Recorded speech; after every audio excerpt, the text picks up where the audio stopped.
Señor, gracias por este día, por tu palabra, por la vida de cada uno de mis hermanos que el día de hoy han venido a escuchar de ti lo que tú tengas que decirnos. Señor, háblanos, que lo que tú nos enseñes, Señor, entre profundo en nuestro corazón y pueda en verdad hacerse carne en nosotros, hacerse vida en nosotros. Nos transformes de esa manera y tú seas exaltado. En el nombre de Jesucristo ponemos este tiempo en tus manos, Padre Santo. Amén. Joel, la semana pasada decíamos que toda profecía, acuérdate, siempre hay que leerla con lentes de 3D, ¿no? ¿Qué quiere decir esto de lentes de 3D? Que hay 3 dimensiones en cada profecía. Una primera dimensión es la dimensión local. El profeta le está escribiendo a personas reales, en circunstancias reales, y quiere decirles algo acerca de lo que están viviendo. También hay una segunda dimensión, que es la dimensión, digamos, escatológica o del final de los tiempos. Eso que se está cumpliendo ahí es solamente un cumplimiento parcial. Hay un cumplimiento plenario o total que viene al final de los tiempos. Y la tercera dimensión es nuestra propia vida. Es decir, cada profeta deja un mensaje que tiene que ver con nosotros en nuestra condición, en nuestro tiempo. No importa el año, no importa nuestra edad, no importa nuestra condición social y no importa tampoco el país o la era en la que estemos. Siempre hay estas 3 dimensiones en la profecía bíblica. Algo local que Dios quería decirles, algo a futuro y también algo personal. Joel está escribiendo en un momento en que hay una gran invasión de langostas, ¿te acuerdas? Hay una gran invasión de langostas sobre toda la tierra de Jerusalén. Y la langosta cuando viene, destruye todo. Y el día de hoy tendríamos todavía, digamos, haz un invernadero para protegerla, haz algo. Pero en aquella época no había nada, son campos abiertos. No existen fábricas, o sea, no es bueno, pues se arruinó mi cosecha, voy a tener que buscar trabajo en una fábrica de ollas o algo así. No existe eso. Entonces la devastación de la agricultura afectaba la ganadería, afectaba la vida económica, afectaba todo. Y la vida entera está siendo trastornada. Y eso lo vimos con claridad la semana pasada. Capítulo 2 comienza haciendo un eco de lo mismo que viene diciendo. De hecho, es confuso por estas dimensiones que te digo, si está hablando de las langostas o está hablando del ejército final, al final de los tiempos. Si tú recuerdas, cuando estudiamos Apocalipsis, hay una era que se llama la Gran Tribulación, en la que vendrá juicio sobre toda la tierra. Entonces, el mensaje de Joel a ratos parece que son las langostas y a ratos parece que está hablando de ese tiempo. Yo creo que está hablando de las dos cosas y también algo que vamos a ver sobre nosotros mismos. Capítulo 2 dice: tocad trompeta en Sión. Sión es Jerusalén. Entonces, tocad trompeta en Sión y dad alarma en mi santo monte. Tiemblen todos los moradores de la tierra, porque viene el día de Jehová, porque está cercano. Y la semana pasada empezamos a ver un poquito, pero el día de hoy veremos un poquito con más detalle. ¿Qué es esto del día de Jehová? El día de Jehová. Creo que Joel, los eruditos piensan que Joel es el primero en introducir este término que se va a repetir en muchos otros profetas. El día de Jehová. ¿Qué es el día de Jehová? Bueno, no es un día de 24 horas, sino es una era. Acompáñame, por favor, a Primera de Corintios capítulo 4.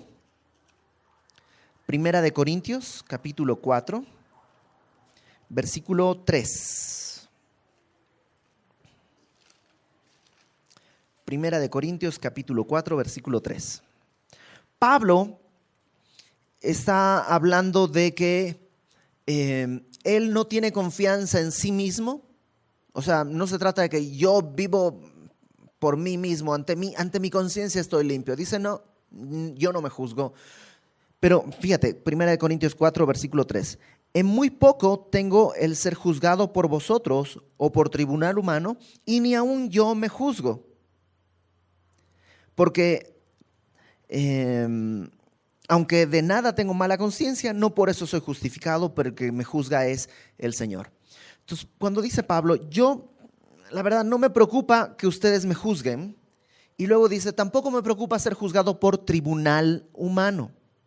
La frase tribunal humano, en griego realmente lo que está diciendo es el día del hombre. O sea, a mí no me interesa ser juzgado por ustedes, ni me interesa ser juzgado en el día del hombre. ¿Qué es el día del hombre? Bueno, es donde estamos viviendo. El día de hoy vivimos en esta era que la Biblia le llama el día del hombre, que comenzó cuando Adán decide desobedecer a Dios y empezar a tomar sus decisiones según lo que él cree, según lo que él quiere y según su propia sabiduría. En ese momento empieza esta era que se llama el día del hombre. ¿Y cuál ha sido el resultado de esta época? Pues un desastre total. Siempre digo esto, que cuando alguien te diga, oye, pues si Dios es bueno, ¿por qué hay tantas guerras? ¿Por qué hay tanta hambre? ¿Por qué hay tantos problemas? Bueno, el problema no es que Dios exista o no exista. El problema es que Dios ha cedido el gobierno al hombre. Estamos en el día del hombre. ¿No te gusta la sociedad que vives? Pues ese es el resultado del ser humano. El ser humano no es bueno por la naturaleza y la sociedad lo corrompe. No. El ser humano es malo por naturaleza y la sociedad nomás permite que pues viva según sus propios deseos. Este es el día del hombre. ¿Cuándo va a terminar el día del hombre? Cuando venga nuestro Señor. Fíjate lo que dice Filipenses.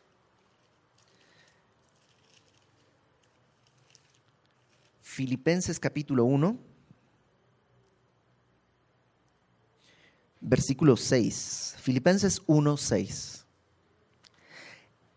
Pablo dice, estando persuadido de esto, que el que comenzó en vosotros la buena obra, la perfeccionará hasta el día de Jesucristo. Y aquí abre otro asunto, ¿no? El día del hombre es donde estamos viviendo. ¿Cuándo termina el día del hombre? Cuando sea el día de Jesucristo. ¿Y cuándo es el día de Jesucristo? Cuando nuestro Señor regrese por nosotros. En ese momento termina el día del hombre. Y el día de Jesucristo es este llamado que estamos esperando, cuando Él venga por nosotros y seamos arrebatados a su presencia. Ese es nuestro gran anhelo. Entonces, pues, si el Señor viene mañana, quiere decir que ya estamos completos y ¡frum!, nos llevó.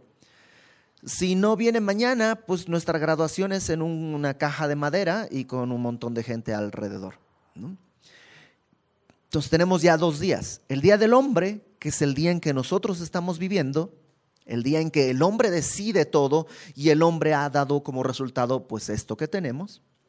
Luego está el día de Jesucristo, cuando el Señor Jesucristo venga por nosotros, cuando estemos delante de Él transformados y va a ser glorioso.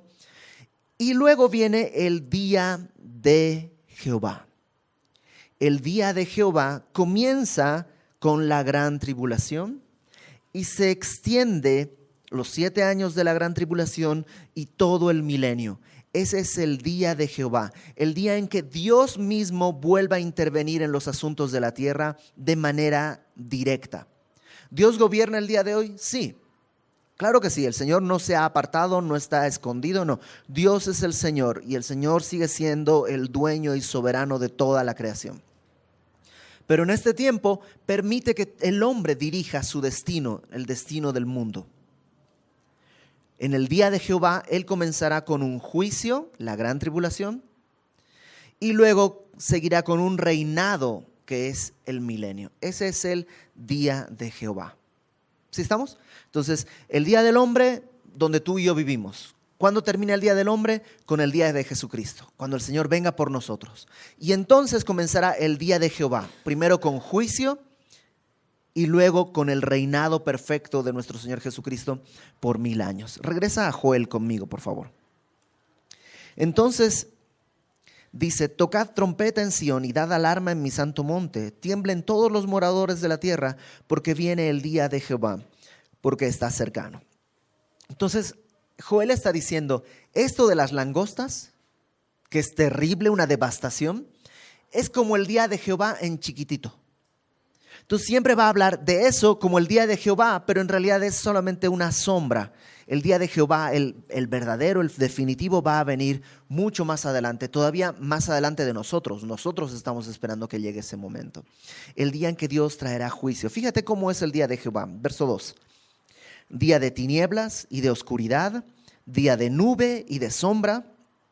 Todas son imágenes que están tratando de mostrarnos cómo va a ser, ¿no?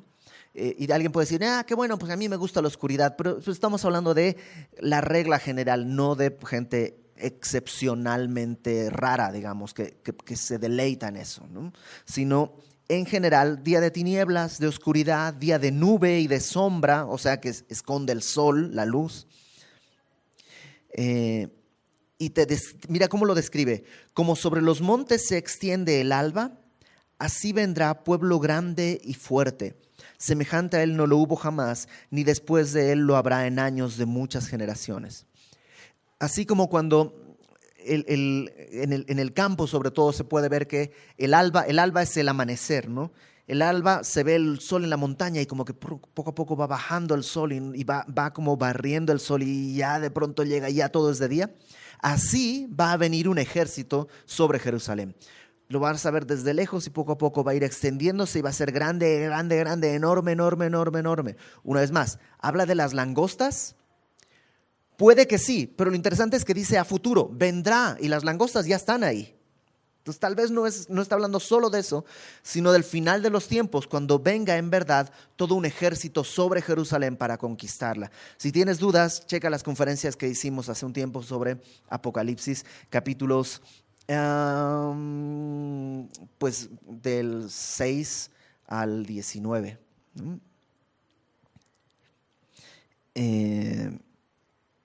Verso 3.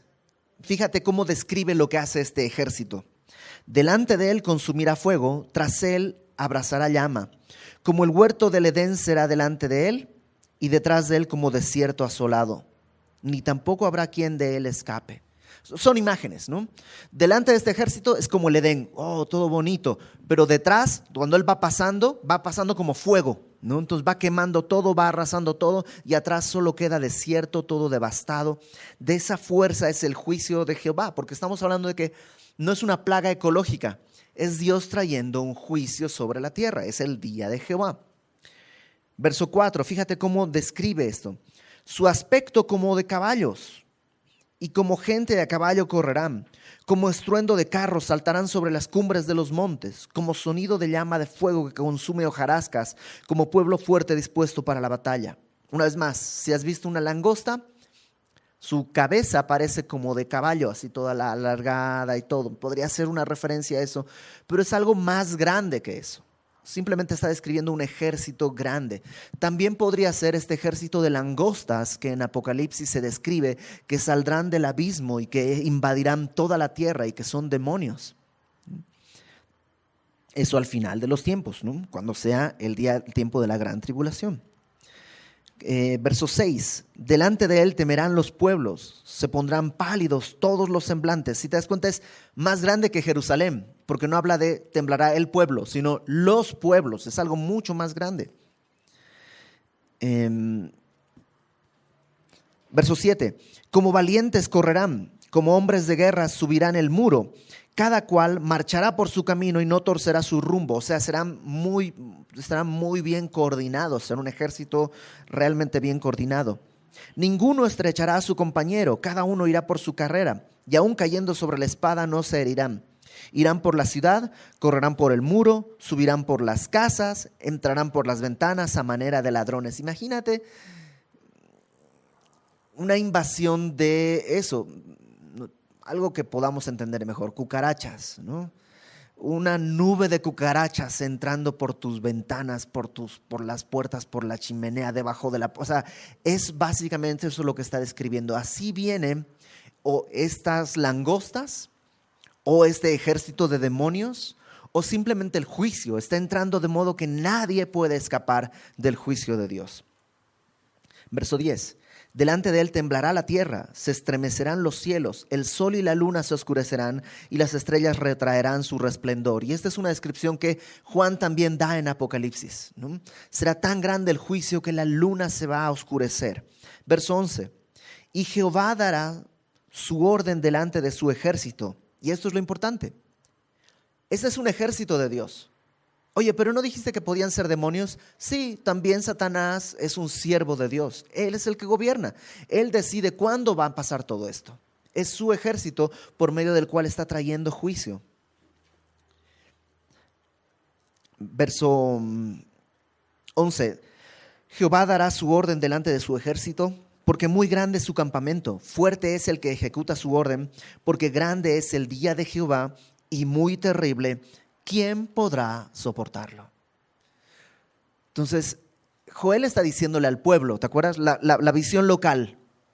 Ok, ¿están cansados de esta invasión de langostas? Esperen a lo que viene. Lo que viene va a ser peor. ¿Por qué? Porque el pueblo camina en pecado. La visión hacia adelante, escatológica, profética, está hablando de un tiempo en que Dios va a traer un juicio sobre la tierra para juzgar al mundo que lo ha rechazado. Pero ¿qué habla de nosotros? Creo que tiene que ver con que Dios no puede ser burlado. La palabra dice eso, que no nos engañemos, que Dios no puede ser burlado. Todo lo que el hombre sembrare, eso cosechará. Si estás viviendo en pecado, nadie se ha dado cuenta. Tarde o temprano tu pecado te va a alcanzar. No es Dios diciendo te voy a castigar. No, el pecado te va a alcanzar. Y en su misericordia Dios va a traer juicio para que te arrepientas. Dios va a traer juicio buscando el arrepentimiento. La palabra dice que Dios no quiere la muerte del impío.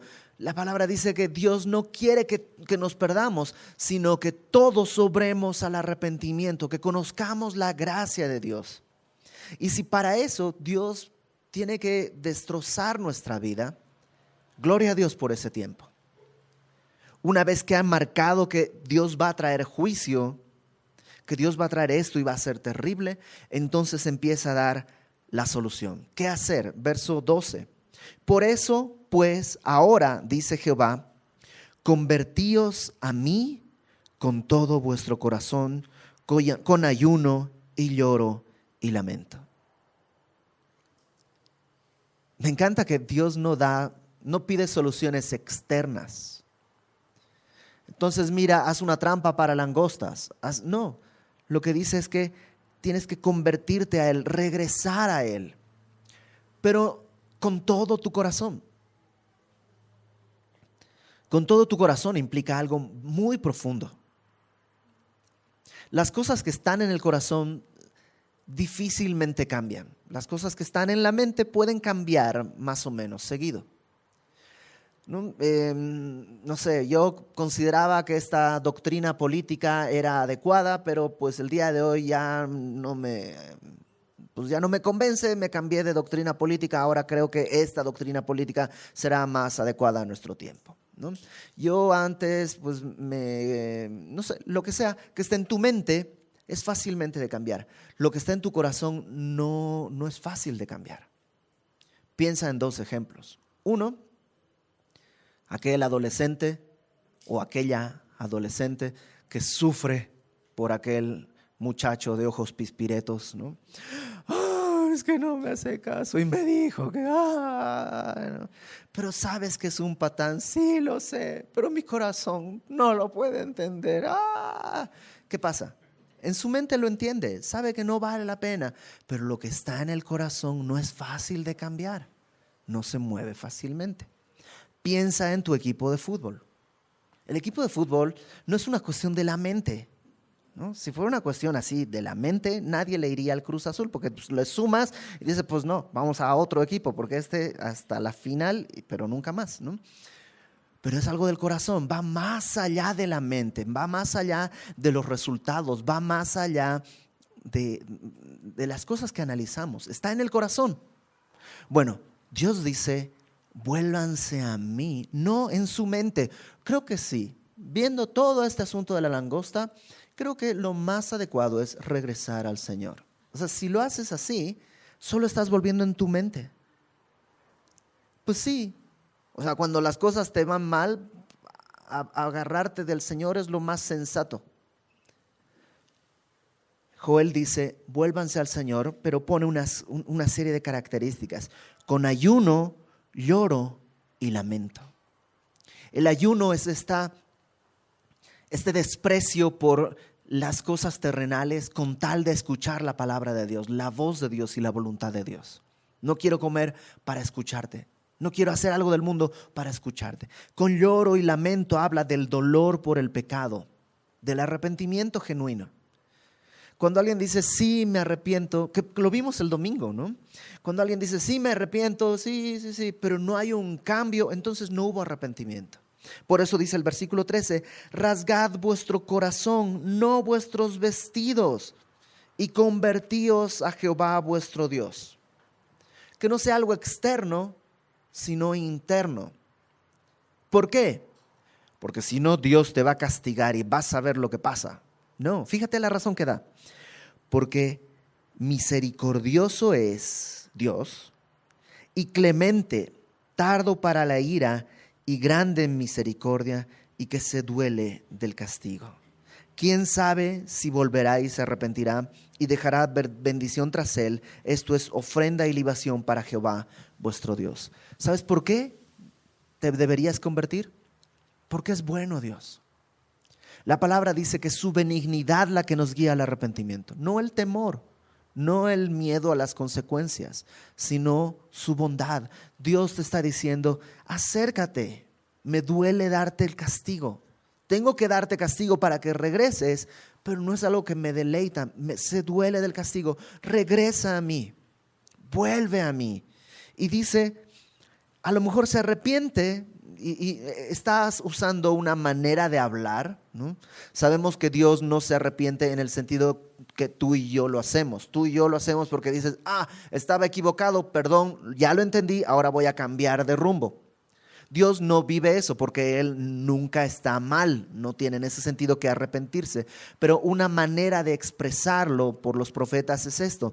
Dios dijo, voy a traer juicio, pero si hay una respuesta del pueblo, Dios, entre comillas, se arrepiente del juicio que iba a traer. O sea, cambia esa manera en que va a revelar su voluntad. Y Joel dice, arrepiéntanse. A lo mejor en verdad cambia su voluntad y nos deja bendición. ¿Qué bendición? Ofrenda y libación para Jehová. ¿Te acuerdas que la semana pasada veíamos que se acabó la ofrenda, no hay libación, no hay vino, la adoración a Dios está interrumpida? Y lo primero que Dios quiere restaurar es la capacidad de adorarle. Porque al final de cuentas es lo único para lo que tú y yo en verdad servimos. Es para lo único que tú y yo en verdad deberíamos vivir. ¿Para qué comemos? Para poder adorarle. ¿Para qué trabajamos? Para poder adorarle. Esa es la meta de nuestra existencia, diseñados para eso. Para gloria mía los creé, eso dice Dios. Entonces, lo primero que Dios restaura es mi capacidad de adorarle. Ahora, esto es algo personal, individual. Cada uno está llamado a arrepentirse, a ayunar, a llorar, a lamentarse, a convertirse. Esto es algo individual, pero también hay algo colectivo. También hay algo que Dios quiere que suceda en la nación. Verso 15. Tocad trompeta en Sión, proclamad ayuno, convocad asamblea. Reunid al pueblo, santificad la reunión, juntad a los ancianos, congregad a los niños y a los que maman. Salga de su cámara el novio y de su tálamo la novia. O sea, todos. Está hablando de hombres, mujeres, niños, ancianos. Verso 17. Entre la entrada y el altar lloren los sacerdotes, ministros de Jehová. O sea, laicos y sacerdotes, todos digan, perdona, oh Jehová, a tu pueblo. No entregues al oprobio tu heredad, para que las naciones se enseñoreen de ella. ¿Por qué han de decir entre los pueblos dónde está su Dios? Todos, hay un llamado a toda la nación a arrepentirse, de manera individual, pero también de manera colectiva. Y qué padre sería que como nación pudiéramos nosotros arrepentirnos de lo que está viviendo y sucediendo en México. Porque muchas veces nosotros decimos, ay sí, los sicarios, qué perversos que son, los secuestradores, los no sé qué, los no sé cuánto. Y y siempre son los otros. ¿Te acuerdas cuando Daniel oraba por su nación? Cuando Nehemías oraba por su nación, siempre decían: perdónanos, hemos pecado contra ti. Nosotros nos hemos apartado, hemos hecho lo malo. Oye, pero de Daniel no hay ni un pecado registrado. Pero él se hace uno con su nación. Y qué importante que tú y yo podamos orar así por México. Señor, perdónanos. Somos idólatras. Somos rebeldes. Porque somos parte de esta nación. Y Dios quiere que como nación también nos arrepintamos. Porque si no, van a decir los otros pueblos: ¿y dónde está su Dios? Y la deshonra al final es para el Señor. Y eso debería movernos. ¿Te imaginas que Dios sea deshonrado porque nosotros fuimos infieles? Verso 18. ¿Y qué va a pasar si hacemos esto? Jehová, solícito por su tierra, perdonará a su pueblo. O sea, solícito quiere decir dispuesto. Dios está más dispuesto que nosotros a extender perdón. Él está más feliz de perdonar que lo que nosotros pudiéramos creer. Responderá Jehová y dirá a su pueblo: he aquí yo os envío pan, mosto y aceite, y seréis saciados de ellos. Y nunca más os pondré en oprobio entre las naciones, y haré alejar de vosotros al del norte. ¿Qué será el del norte? Probablemente está hablando de este ejército. En Apocalipsis dice que del norte va a venir un ejército sobre Jerusalén para conquistarle. Tal vez es una referencia a esto, pero una vez más, en el tiempo de Joel hacía referencia a las langostas. Yo las voy a alejar, a estas langostas. En el tiempo del futuro será este ejército. En nuestro tiempo, pues tú y yo sabemos qué cosa está usando Dios para disciplinarnos. ¿Nunca te ha pasado que tienes una época en la que se arruinó la licuadora? Bueno, pues ya vamos a tener que comprar una licuadora. Bueno, pues menos mal que no fue para tanto, ¿no? Sales y un coche te choca y se da la fuga. Bueno, el coche, menos mal, estamos todos bien, no pasó nada, gracias a Dios, ¿no? Llegas al supermercado, compras la licuadora, hay una coladera abierta, te cae, ¡paf!, fractura de tobillo. Pero al final ya, y todo eso es cuentas que pagar y dices: ¿qué está pasando? Pues Dios está trayendo tal vez tu atención hacia Él. Dios está usando cosas para llamar tu atención. Ahora, no siempre es esto, ¿no? Pregúntale al Señor. Algunas veces solamente es una mala administración del gobierno que no tapó las coladeras, mala educación vial, y pues la próxima vez no compres una licuadora barata y cómprate una más chida, ¿no? Puede ser. Pero, ¿cómo lo sabemos? Pregúntale al Señor. Que Dios examine tu corazón. Y dice: lo echaré en tierra seca. Este enemigo Dios lo va a echar fuera. En tierra seca y desierta, su faz será hacia el mar oriental y su fin hacia el mar occidental, y exhalará su hedor y subirá su pudrición, porque hizo grandes cosas. O sea, Dios va a desechar a este enemigo. En aquel tiempo, lo que pasaba cuando venía una invasión de langostas es que tenía que venir un viento y arrojarlas hacia el mar y que se mueran en el mar. No hay otra manera de deshacerse de esas langostas en esa época. Entonces comienzan unas palabras de ánimo. Verso 21. Tierra, no temas, alégrate y gózate, porque Jehová hará grandes cosas. Entonces como que Dios hablándole a la tierra: tierra, van a venir nuevas cosechas, ya no vas a estar así toda árida y deshecha. Animales del campo, no temáis, porque los pastos del desierto reverdecerán, los árboles llevarán su fruto, la higuera y la vid darán sus frutos. Entonces Dios le habla a la creación, dice: yo los voy a restaurar. Y pareciera que los del tiempo de Joel están diciendo: ¿y nosotros? Ok, va a restaurar la tierra, va a restaurar los animales. ¿Y para nosotros qué hay? Y Dios dice en el verso 23: vosotros también, hijos de Sión, alegraos y gozaos en Jehová vuestro Dios, porque os ha dado la primera lluvia a su tiempo, y hará descender sobre vosotros la lluvia temprana y tardía como al principio. Las eras, que es el lugar donde se llevaba la cosecha de uvas, ¿no? Las eras son donde se llevaba el trigo para ser limpiado. Las eras se llenarán de trigo, los lagares, que es donde se lleva la uva, rebosarán de vino y aceite. Y os restituiré los años que comió la oruga, el saltón, el revoltón y la langosta, mi gran ejército que envié contra vosotros. Y ese es uno de los versículos, por lo menos para mí, uno de mis versículos favoritos en toda la Biblia. ¿Por qué? Porque Dios está diciendo, voy a restaurarles. Arrepiéntanse y yo voy a restaurar. Va a venir la primera lluvia y va a venir la lluvia tardía. Las dos son necesarias para la cosecha. Y va a haber cosecha y va a haber abundancia de fruto. Y el verso 25, que es el que te digo que me encanta, dice, restituiré los años que comió la oruga, el saltón, el revoltón, la langosta. ¿Te acuerdas que esas eran etapas de langosta y cómo van comiendo todo? Dios dice, voy a restituir los años que se comieron. Ahora es una frase rara, porque uno pensaría, pues va a restituir la cosecha. Pero Dios no dice, voy a restituir la cosecha. Dios dice, voy a restituir los años que se comió. ¿A qué se refiere? Yo creo que, bueno, hay un sentido lógico, ¿no? O sea, este año planté todo, invertí todo el año en plantar, cuidar, ya creció la planta y viene la langosta y se la come y pues perdí un año. Y Dios me va a restaurar lo que perdí ese año. Tal vez puede ser referencia a eso. Pero creo que hay algo más profundo. Que Dios, como soberano de los cielos, Él está diciendo, yo voy a restituir lo perdido. Déjame ponerlo así. Yo conozco gente que dice, viví terriblemente muchos años. Y mis hijos crecieron viéndome hacer cosas terribles.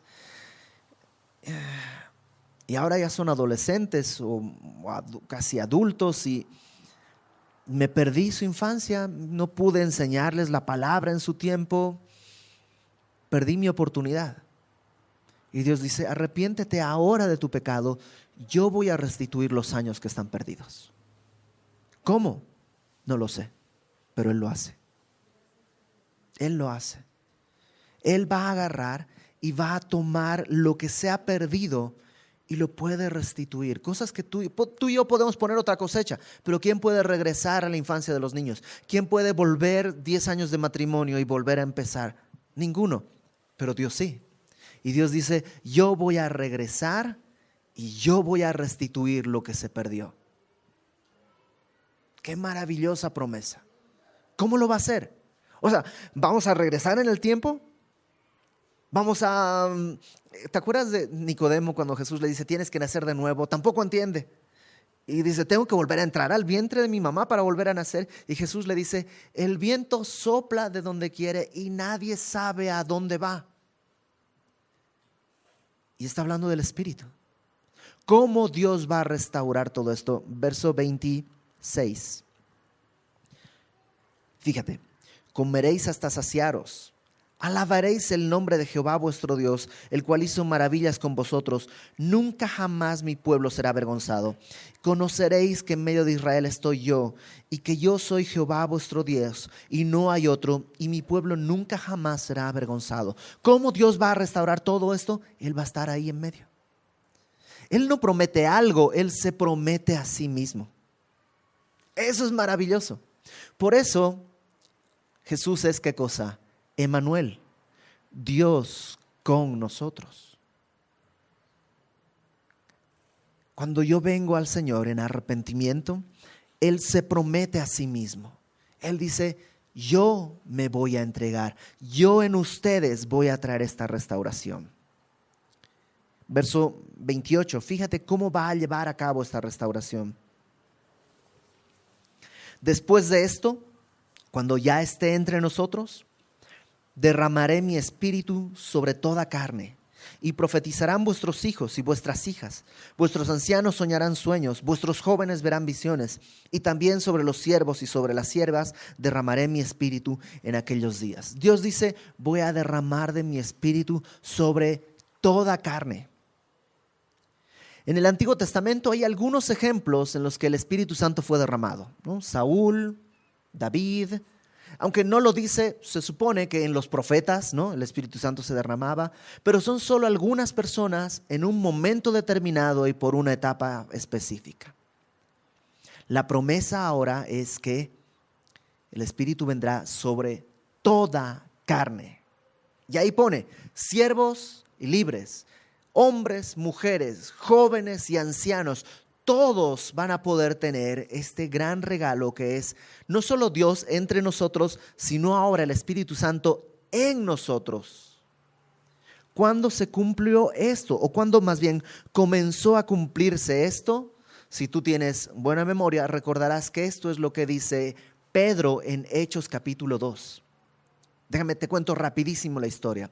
Hechos nos narra que el Señor Jesús ascendió a los cielos y les dijo a los discípulos, vayan a Jerusalén y esperen la promesa del Padre que dijo que les daría. Porque Juan ciertamente los bautizó con agua, pero el Espíritu Santo pero yo los bautizaré con Espíritu Santo y fuego. Y en Hechos capítulo 2 están orando y cae el Espíritu Santo sobre ellos y empiezan a hablar en lenguas y se reúne un montón de gente alrededor.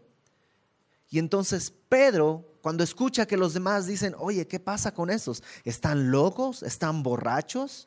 ¿Por qué están hablando las maravillas de Dios en un idioma que entendemos y que ellos no deberían saber? Había judíos de todo el mundo.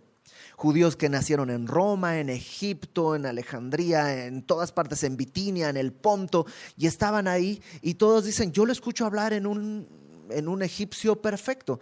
Y el otro, sí, pues yo lo escucho hablar en un latín. ¿Y cómo lo aprendieron a hablar? Y lo que dicen son las maravillas de Dios.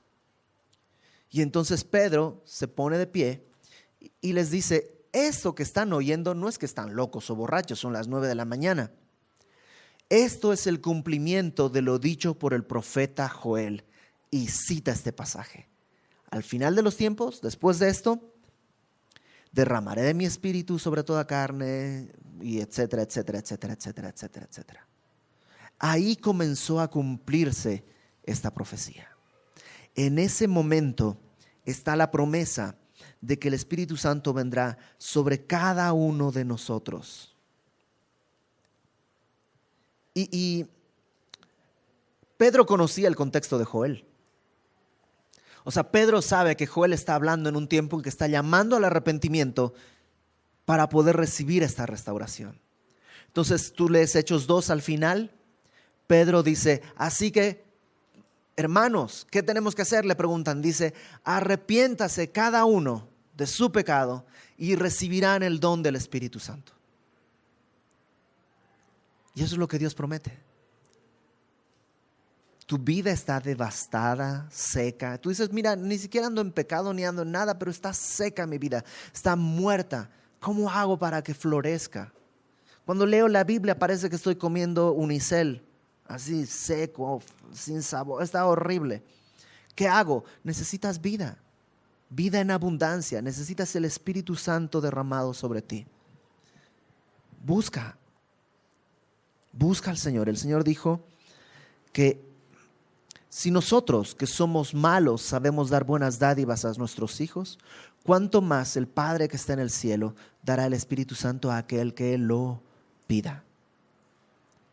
Verso 30.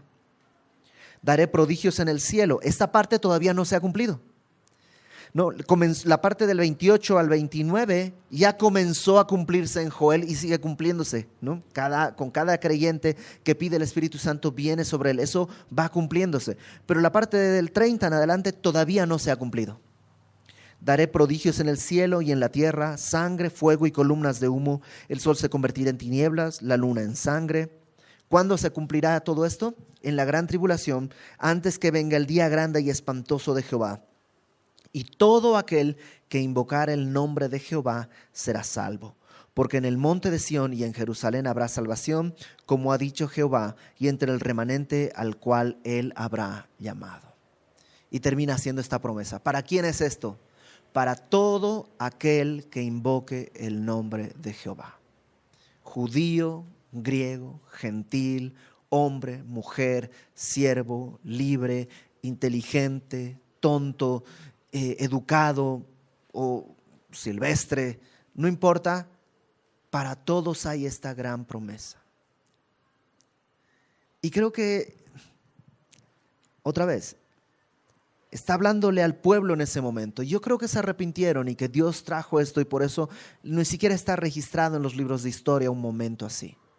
Y Dios barrió con este ejército de langostas y Dios cumplió.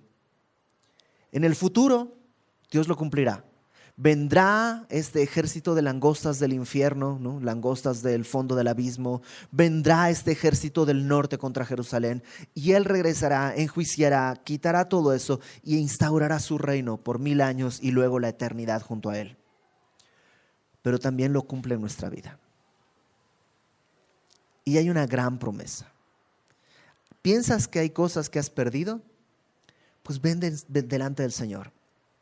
Él promete que Él va a restaurar las cosas que se comió el pecado, que se comió mi necedad, que se comió mi ingratitud, mi torpeza. Dios puede restaurar eso con su Espíritu haciendo en mí una nueva criatura. Y cuando eso pasa, amarra tu cinturón bien porque Dios va a hacer maravillas.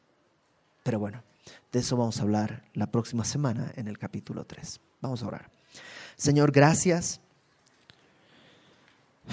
Gracias porque tú nos permites venir delante de ti, aun cuando hemos fallado y hemos caído. Tú nos prometes que puedes restaurar las cosas y hacerlas nuevas para nosotros. Señor, extiende tu mano. Extiende tu mano sobre nosotros, Señor. Que pueda haber en cada uno de nosotros un arrepentimiento genuino, una conversión sincera hacia ti, de todo corazón.